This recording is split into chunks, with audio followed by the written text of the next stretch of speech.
So what's up mga ka-Peter, no? Good morning sa inyo lahat. Yan, good morning mga ka-Peter. So maganda na yung panahon ngayon dito sa Guangdong, China.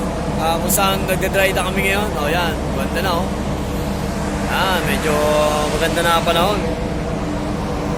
Yan, wala nang ulan. Maaraw na siya ngayon, maaraw na. So balik na sa trabaho yung mga tao. Yan, balik sila. Yan, balik na sila sa trabaho. Ayun sila, tatanggal sila ng scaffolding. Yan, tinatanggal na nila yung scaffolding. So ganyan po ang proseso ng pagtanggal na ng scaffolding. Tulong-tulong sila. So nagtanggal sila from the top. Yan, pababa ng pababa. Saka napapansin ko rito guys, yung nanay, ayun yung matanda. Ayun, yung matanda pong babae yan. Nagtatrabaho po yan dyan sa scaffolding. Siya yung tiga sa lansan. Tapos yung dalawang kasama niya ron. Ayan, sila yung dalawang taga-tanggal. Tapos siya ang taga-abot, tiga sa lansan. So ibig sabihin, kahit matanda na nanay, pwede magtrabaho hanggat kaya. Kaya na ko pa yan sila tinitingnan dyan. Pinapanood na yan. Yan, ito rin yung sa kabila. Ito naman sa kabila. Tinatanggal na nila yung scaffolding. So kasi hindi ko alam kung tapos na yung trabaho na to o i-deliver na. Hindi ko kasi alam So napansin ko lang sila.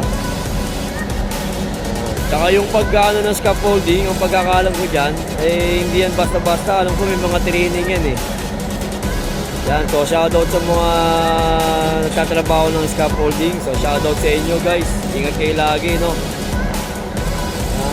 So ayan mga ka-Peter, tinitingnan nyo. Natanggal na doon sa taas Zoom natin mga ka-Peter para makita natin. Ayun Ayun si nanay grabe Iba si nanay, nagsasalansan ng mga Pero mo, ang bigat niyan ka-Peter. Ang bigat niyan. Pero si nanay, kaya ni nanay kahit mainit So iba yung stamina ng mga may edad dito, na matatanda. Iba dito sa China, talagang kumikilos din. Dito naman sa kabila, yun yung dalawa Napaka-sipag ng iba. Yan.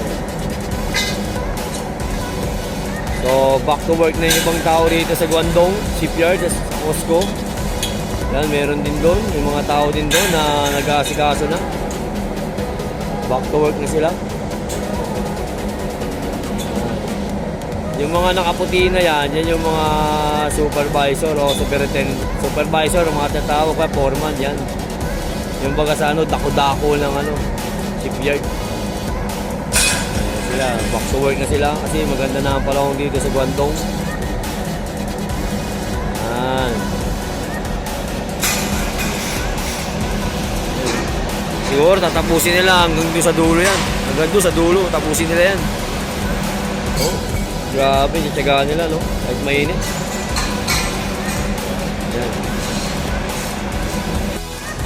So yan mga ka-Peter, tuloy-tuloy pa rin sila Medyo marami-raming baklase niya mga ka-Peter.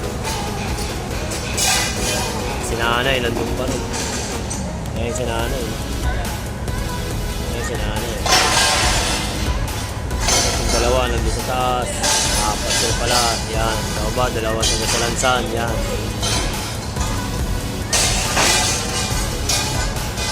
So, mahirap din yung trabaho ng scaffolding mga ka-Peter.